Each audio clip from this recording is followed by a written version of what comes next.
Hello and welcome to the finals of Grand Prix Copenhagen. Just two players remaining vying for the title of Grand Prix champion here in Denmark. Mattia Rizzi, he's on Grixis Death Shadow, a variation on the Death Shadow decks that we've seen a great deal of this weekend, and one that has served him very, very well. He's up against Christian Ortiz-Ros playing Living End, one of the two big, powerful graveyard-based aggro decks in the format. Any prediction from you, Simon Gertsen, in terms of what we might expect to see here? Well, regarding the gameplay, it's relatively straightforward. Mattia Rizzi does not have the luxury to really play a super aggressive game plan with his Grixis deck. He needs to somehow make sure that the living ends from Christian Ortiz are not backbreaking, and that he's constantly putting pressure on his opponent, because Mattia Rizzi knows that in the long run, the cascade mechanic and the living ends will just take over the game. I mean, while Mattia Rizzi's Grixis deck does have access to some counter magic, game one, that counter magic is 2 copies of Stubborn Denial, so he doesn't have too many ways of stopping a living end from resolving. Does that mean that he's going to have to be more aggressively just throwing down things like Go-Mag Angler and trying to race? Oh, absolutely. If you can, I mean, you want to get a 4-power creature onto the battlefield anyway, to have that Stubborn Denial upgraded, but it's kind of his game plan anyway, right? That's the way you generate pressure. What I was saying is, it's not so easy for him to get down to 10 or 5 life to make his Death Shadow as scary as possible, because that's something that Christian can just punish basically with a single living end. Well, he's working on his life total as best he can. This game kicking off with Mattia Rizzi on the play. He was the top in the Swiss, so that was always going to be his prerogative. Polluted Delta into a Watery Grave, immediately the life total 17. Let's see if it goes down any further with the likes of Thoughtseize or Street Wraith. Yeah. Being on the play throughout the top 8, certainly an advantage. Stubborn Denial there on top. I think that's a card that you want. It's not going to win you the game on its own, though, because of the redundancy of the Living End deck. Yeah, the Living End deck, functionally, while it's only got 3 copies of Living End in it, feels like it has a lot more because it can draw them with the Cascade mechanics. Serum Vision's there to play in order to improve Mattia Rizzi's hand. He's going to be looking to continue to make sure that that hand is sculpted to fight what Christian Ortiz-Ros has got going on. Initially for Ortiz-Ros, it's going to be all about cycling, getting threats in the graveyard so that when a Living End happens, it's pretty much lethal. Yeah, looking at these lists, not feeling too optimistic for Rizzi. I think, you know, that with this Death Shadow, with Grixis Death Shadow, he's made a great call for the tournament. I think that he is more experienced to these competitive pressure situations. We know that he has been a mainstay at the European GP circuit, but this matchup is just not one you want to face. Even having access to blue, the Death Shadow matchup just doesn't match up that nicely against Living End. So Mattia Rizzi here seeing 2 Cascaders in addition to a couple of Cyclers and a land. Worth noting that nowhere within the lands of Christian Ortiz-Ros, either in hand or in play, does he have access to red mana yet, which means that casting a Cascader at present looks a little tricky, but you know what? It's not going to take too long for Christian Ortiz-Ros to draw into that red source. And in fact, just at the top of our screen there, we couldn't quite see it initially, there is a Simian Spirit Guide as well. So at some point, everything that Christian Ortiz-Ros needs is in his hand. At some point, he does need some creatures in the graveyard, though, I guess. Rizzi is playing the game where he tries to prevent Christian from resolving Living End, and he does that by taking the first Cascade spell out of Christian's hand. Also, definitely the more powerful option. Violent Outburst is an instant, which, well, casting it during your opponent's turn is just much better when you get to wrath the board. I guess that there's also the thing of, until Mattia Rizzi commits a creature to the board, there are no targets for Demonic Dread. It does need to target a creature that can't block. Yeah, but I mean, Mattia's plan is not to never play a creature, because that will certainly not win the game either. So, a cycle here of Horror of the Broken Lands, to which Mattia Rizzi has some responses. I think we're just shortcutting here a little bit to save time. Mattia Rizzi, a thorough shuffler. Horrible feeling to just think, you know what, I didn't shuffle enough. Thought Scour, lots of cards in the graveyard now. A couple of Snapcaster Mages. I'm guessing he wouldn't have minded drawing them, but you know what? Having that number of cards in the graveyard means that all future delves get that much better.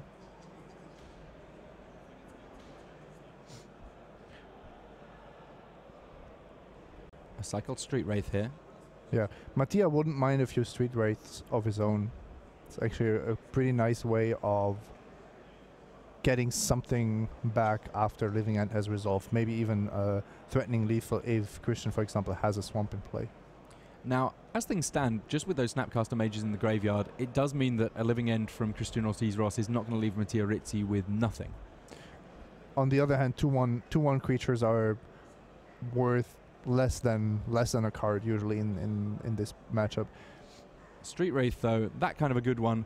Interesting to note, both these players, because they have the potential of having swamps, Swamp Walk may become a factor here. At the moment, both of those players with a swamp in play, so we could see Street Wraith running past one another. Thought Scour, another Street Wraith in the graveyard. There we see it. Cycling to pay 2 life, but we might see some Street Wraiths in play. Very unusual for a Grixis Death Shadow deck to get Street Wraith in play. Yeah, doesn't look like much, you know. It looks like a limited common, but the fact that you can cycle it for 0 mana actually makes it a very powerful constructed card. Yeah, I mean, there's been a lot of talk about how various Death Shadows decks between Street Wraith and potentially Mishra's Bauble get to run with simply fewer cards in their deck, but it's actually even better than that, because if you're looking at card types in the graveyard, or just having cards in the graveyard for Delve in the case of Grixis Death Shadow, it's extra value on top of thinning out your deck. So, a cast Simian Spirit Guide, what does that tell us? it's not the most powerful card for Christian. It does have to mean that there are not many cyclers left in his hand. Because why would you not just continue cycling? Playing a 3-mana 2/2 is really not that interesting. Oh, wow. A Fatal Push from Mattia Rizzi on that. Maybe he's concerned that he doesn't want there to be a target for a Demonic Dread just yet.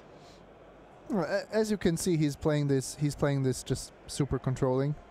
Inquisition of Kozilek taking down another copy of Violent Outburst. Just Demonic Dread left in hand for Christian Ortiz-Ross in terms of Cascaders. Terminate is almost a dead draw, because once the Living End resolves, it is quite difficult. What I would like to see, of course, is the Snapcasters coming back and Rizzi somehow having mana open to immediately flash something back for value. Maybe Terminates, maybe Fatal Pushes with Revolt. Although the creatures of Living End are quite expensive. Yeah, I guess that might have been part of the reason to use Fatal Push where Mattia Rizzi did. Not so many targets for it, even once you've activated a fetch land to gain Revolt. Yeah, let's see where this is going. I kind of like Rizzi's position, even though it's, you know, it can all change with a single resolved Living End, but at least he's putting himself in a position to prevent that from happening. So Death Shadow coming down, and there is a Stubborn Denial in hand, so Mattia Rizzi has a 4-power creature that's going to be able to potentially counter a key spell. Living End sometimes a little bit weak to counter magic. After sideboarding, we will see more Stubborn Denials, and most importantly, we will see Surgical Extraction. So I think that will make it a lot easier for Rizzi in the post-sideboard games. With the plan of, for example, countering one Living End, or discarding it even, and then just exiling all of them. Yeah, lots of interesting play in the sideboards. I'm kind of intrigued to see whether or not Christian Ortiz-Ross ends up bringing in Leyline of the Void. Against some Death Shadow decks, being able to hit their graveyard can be very potent indeed. Yeah, more powerful actually against the versions with Traverse and Tamurgolf, but I think also against Grixis Shadow it's a card you're not unhappy to draw. So there is the Living End. Mattia Rizzi just checking through what has been cascaded, basically trying to get a feel for if there are key cards that are still remaining to be drawn by Christian Ortiz-Ross. No, you can see exactly what he's doing. He's counting the cascade cards. So he knows there are 2 cascade cards in the graveyard. One is being cast right now, and then there were 2 more put on the bottom. So he wants to know just how many cascade cards are left in the top of Christian's deck, in the top part of Christian's deck. Stubborn Denial hitting the first living end. And Mattia Rizzi carries on digging. Serum Visions puts both of those cards on the bottom. A relatively small subset of cards that he really wants to find here. Yeah, and he can push his own life total lower, which I think he has to do. Let's see, 5 power or 8 power. 8 power looks a lot more promising if you want to go for a 2-turn clock here. And the other alternative you have is find Snapcaster Mage. Yeah, he's playing the full 4, so that would be great to flashback Stubborn Denial. 2 Snapcaster Mages already in the graveyard. Any copies of Kolaghan's Command to maybe get them back? 2 Kolaghan's Command, but does he have the mana? I don't think right now. So that would be... He would be 6 in total, wouldn't it? Yeah, also, I mean, Kolaghan's Command, if Christian doesn't living at next turn, Kolaghan's Command I think is just lethal. So we will see. Well, this draw is really important. Or rather, this sequence of draws. Oh, wow. I think that was off the top. Demonic Dread. Exactly 1 target. Dig, dig, dig. Find yourself a living end.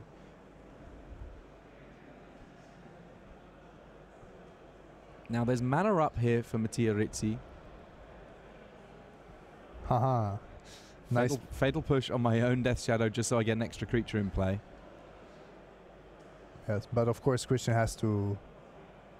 well, Christian had to cast the living end anyway, so Mattia could just respond to that. Now you actually see the advantage of having forcing the living end player to use this as a sorcery, because only this way Mattia is the first one to attack. Yeah, Mattia's going to be able to attack for 6 unblockable with Street Wraiths before you even worry about any of the other creatures going on. So if there was, say, a Lightning Bolt, he could close this game out. Yeah, and now he gets to, for example, target Terminate and Fatal Push, or Terminate and Thoughtscar. I think that's the 2 main options. Or is there maybe... Is it not... Like, is there no chance to win by killing opposing creature, then you only want more and more cards? I mean, finding a Lightning Bolt wins you the game, right? So I believe that Mattia Rizzi has targeted the 2 Thought Scours. Architects of Will also being resolved by Christian Ortiz-Ross here.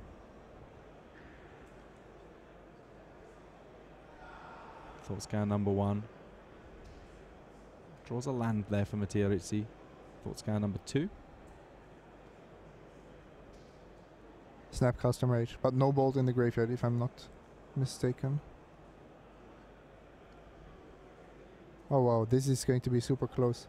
But I think if he has... Does he have enough blockers to survive? 6 attackers for Christian Ortiz-Ross. He cannot block the Street Wraith, so he'd basically be blocking everything else. Yeah, or he needs to hold back with his own Street Wraiths, just to have one more draw step for that. Just have one more draw step for that Lightning Bolt, because there are enough creatures which don't kill the Street Wraith if he blocks. So this is him basically figuring out, for all of our benefits, how he may block.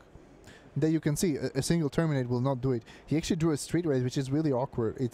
I mean, he can cast it. Yes, but that's worse than just casting a Terminate, isn't it? Or actually, it could be the card that wins him the game, because if he doesn't find the Lightning Bolt, that's the card that will block for him. I just think it's better to be more mana efficient. So by playing Terminate...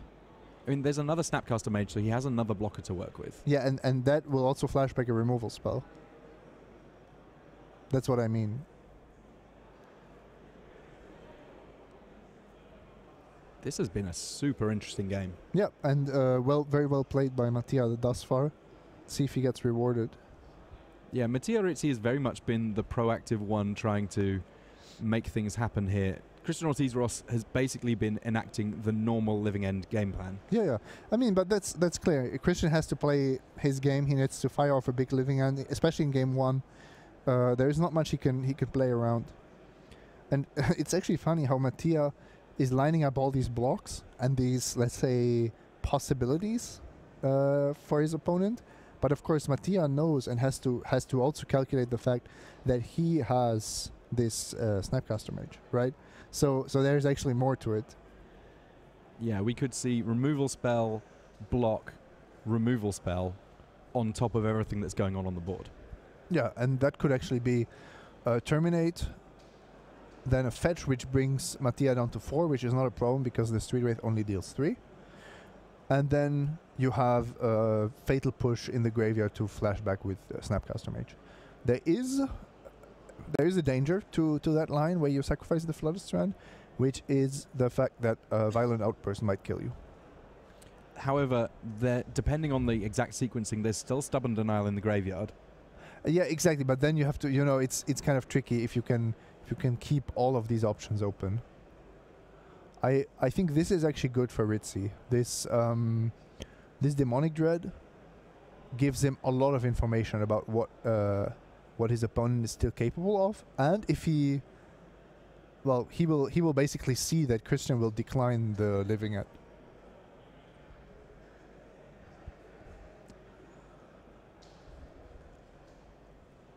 Yeah, declines the living end.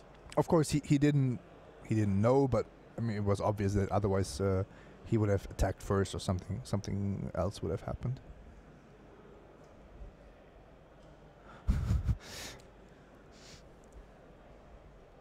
Rizzi maybe showing a bit too much weakness here.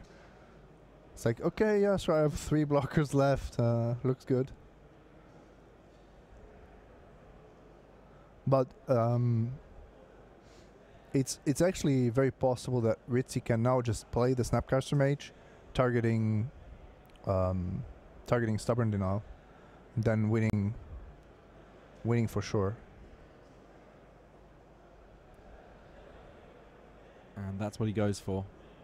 I would like to block with my Death Shadow, says Mattia Rizzi.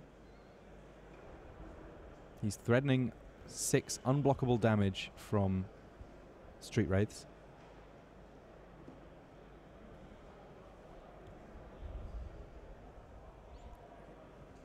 A cycle from Christian Ortiz-Ross. Not quite sure what he was looking to draw there.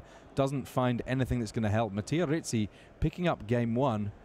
Big win there. Christian Ortiz-Ross is going to be going to the sideboard. He's going to have to win 2 on the bounce if he's going to win GP Copenhagen. We have plenty more Magic soon enough. But first, these messages.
Hello and welcome back to this, the finals of GP Copenhagen. Tim Willoughby here with Simon Gertzen. Mattia Rizzi is already one game up, just looking to find a single extra win with his Grixis Death Shadows deck in this modern format against Christian Ortiz-Ros on Living End. These players now going to their sideboards, trying to figure out how to adjust their game plan for the subsequent game or games in order to decide a champion here. We have Christian Ortiz-Ros, who's on the back foot. He's got to win 2 on the bounce. Are there any cards in his sideboard that are going to help him do so, Simon? Not many, but I think there are some, yes. Because decklists are known, he can expect the full 4 Stubborn Denials to be present after sideboarding, which does make Ricochet Trap a lot more attractive. He has 3 of those. And then a card that I'm looking at are the 4 Leyline of the Void. I'm not sure if he's willing to, pay the price of having those in your deck, but I think that would be a trump card that Rizzi will have troubles to beat, because he cannot play this long control game against the Black Leyline. So that's Christian Ortiz-Ros side of things. In terms of what Mattia Rizzi's got going on, has he got much to change? He can take out some of the spot removal, which is not so efficient. Lightning Bolts, Colagans Commands, Fatal Pushes are all not great. And he actually gets, not Grafdigger's Cage, that doesn't really work against Living End, but what he does get is Nihil Spellbomb, only 1, 2 more Stubborn Denials, and I think 2 Surgical Extractions could be the MVP, because it's one of the few ways to guarantee that there will be no Living Ends from Christian's side. It does require a certain setup, but to be fair, sometimes you're just happy to lose to life with the Death Shadow deck. So that's definitely something I would be aiming for. Maybe we even see 2 Collective Brutality, even if it's just for a single mode in this matchup. So something that I'm intrigued by, and perhaps you can fill me in on your opinions on this, it strikes me that after sideboarding, if the sideboard cards do their thing appropriately, then both of these decks that can feel a little unfair at times will be forced to play a slightly more fair game. Your Living End deck might not be able to actually power out its Living End as efficiently, and the delve shenanigans, the ways of really getting a big threat on the board fast for Mattia Rizzi go down a little bit. Yeah, which makes sense, right? That's what sideboard cards are for. I think that then suddenly, for example, the Fulminator Mages in Christian Ortiz's deck could become a lot more interesting, because they are just good value cards and difficult for Rizzi to remove. He does not rely on, let's say, cards like Beast Within so much. That's more for the decks that bring in troublesome permanents against him. He knows that the trouble with Rizzi's deck is not the permanents. It's really about the spell-based interaction. Now, I guess one question I have for a deck like Christian's deck, the Living End list, is how easy is it to trim cards? Because his is the deck that, in principle, is trying to do one thing really well, and once he's diluting his deck of cyclers or of perhaps key combo pieces, does it lose a little bit of power and consistency? Actually, not that much. It's not like a combo deck where you cannot remove certain cards, because you do have a lot of redundancy, and the cycling actually keeps everything together. In this particular case, I think it's actually relatively straightforward, because Beast Within is a card that you only need in certain matchups. You can take that one out, and there is Simian Spirit Guide. Now, when do you need Simian Spirit Guide? There are basically 2 reasons. To pay for a Stubborn Denial, which is where the opponent doesn't have a 4-power creature in play, but more importantly, you need it to just be super fast against some of the other hyper-aggressive decks of the format. I don't see speed being the main criterion after sideboarding, when you bring in Leyline, which is something I would suggest, and where you expect even more discard from your opponent. So, as a natural consequence, the games should go longer, even though game 1 already took quite a while. They should be stretched out more, which makes fast mana, like Simian Spirit Guide, worse and worse compared to just regular lands. Lovely stuff. Well, we'll see how much of this ends up playing out. Still, of course, the potential for one of these players to get the jump on the other one. But all things being equal, have you got a favourite in this matchup post-sideboard? I think it's Rizzi, but the Black Leyline is huge. Well, it looks like there is a Black Leyline in Christian Ortiz-Ros' starting hand, so he is going to get to put that into play.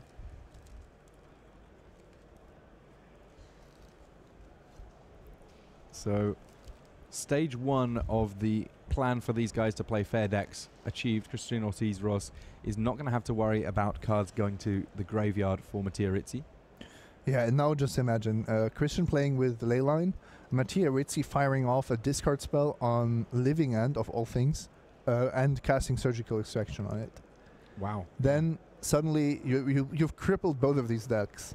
And Christian will have to cast, Fulminator Mage is a constructed card. The rest of his creatures are just, well, they're mediocre limited cards. Mediocre draft cards, yeah, mediocre draft picks. So that should favor Mattia.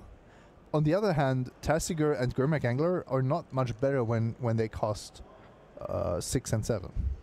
Yeah, we may be seeing some Battle Cruiser magic, and it'll be a matter of who can draw lands more effectively. And Living End is the deck that gets to cycle through to find its lands. Yes, but then Rizzi still has...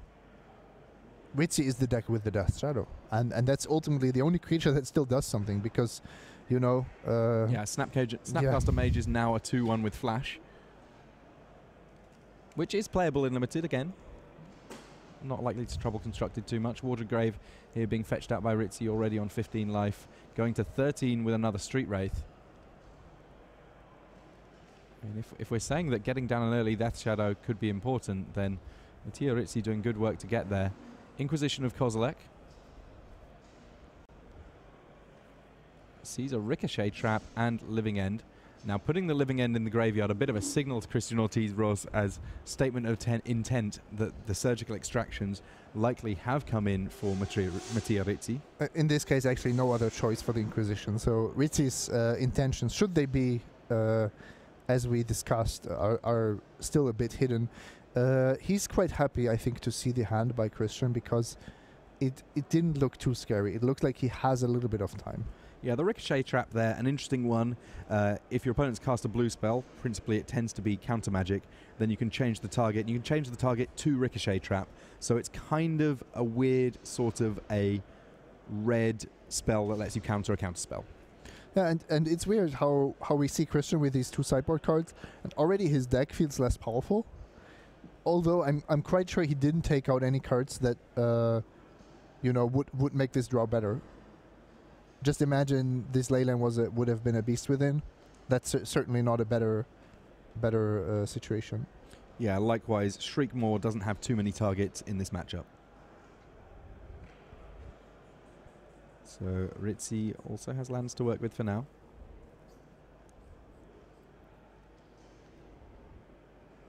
Using his Flooded Strand here, just making sure that he picks out the appropriate land to fetch. He also has 2 Street Wraith, but they are unfortunately in the exile zone. If they were in the graveyard, then he would actually be in a much better spot. So Snapcaster Mage just getting cast here.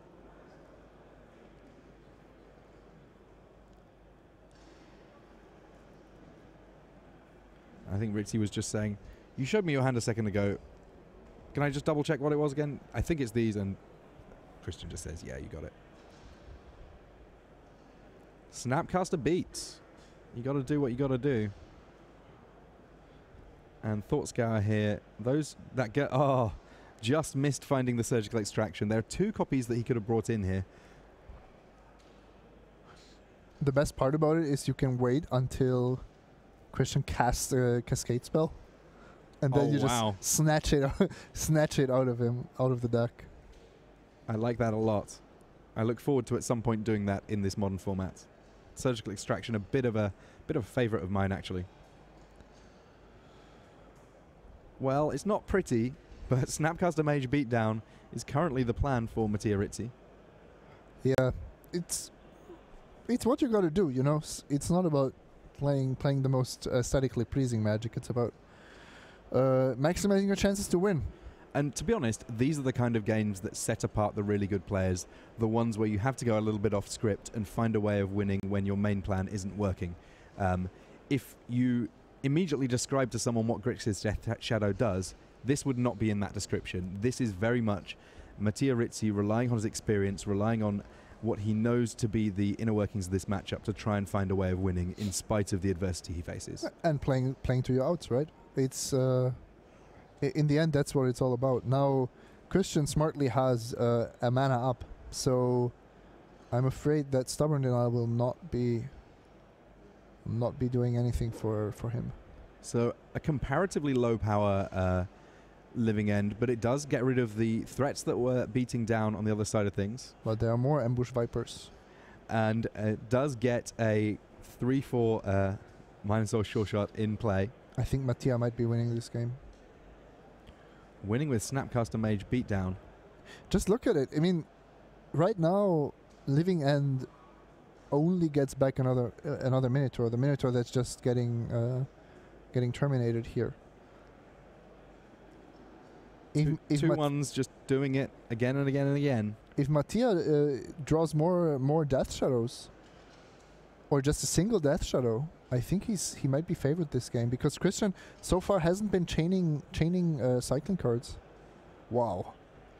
Horror of the Broken Lands, a big pickup in terms of creatures in play here. There's a Death Shadow though, that's a 5/5. You called it, Simon, that just getting a big threat on the board. There's a Stubborn Denial in hand for Mattia Rizzi. I guess at least the Horror of the Broken Lands can threaten to trade even with that big Death Shadow with a cycle to pump its power. Yeah, and do you respect that? Do you just not attack? Or do you say, my opponent didn't have a cycler all this time, I have to risk it. I'm playing under a ley line. I have to play to my outs. I think the attack is the way to go, because before Christian drew the Horror, there was certainly not a cycler in his hand. He would have been cycling creatures for sure. Another second Death Shadow. This is gigantic here for Mattia Rizzi.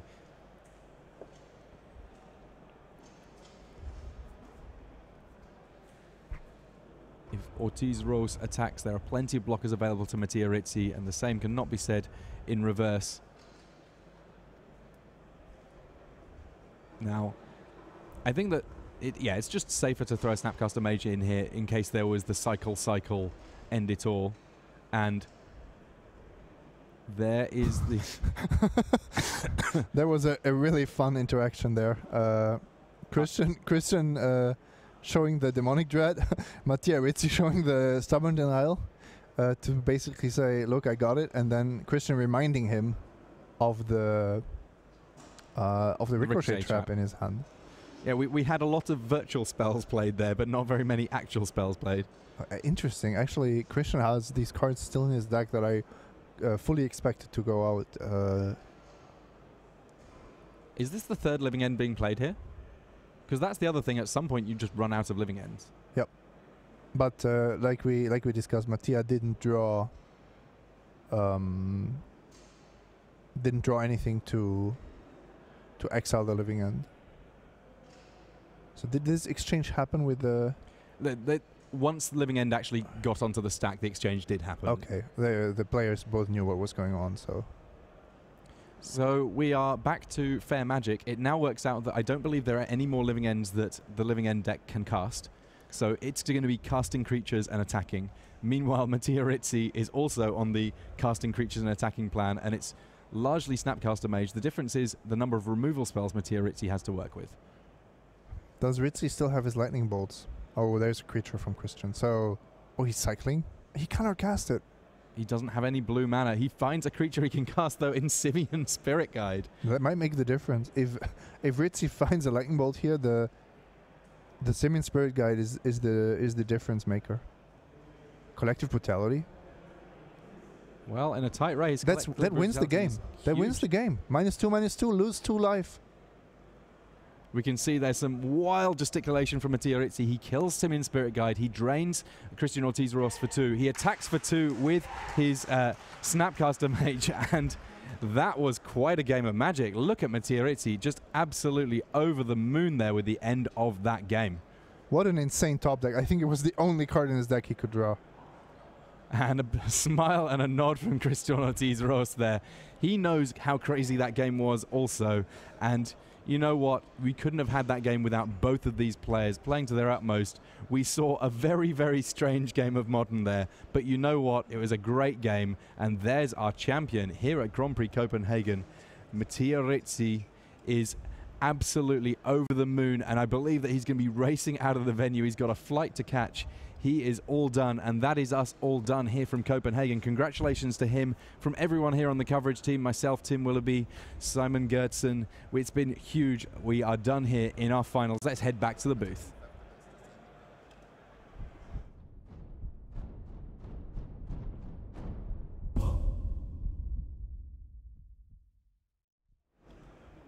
Hello and welcome back to the booth here. Tim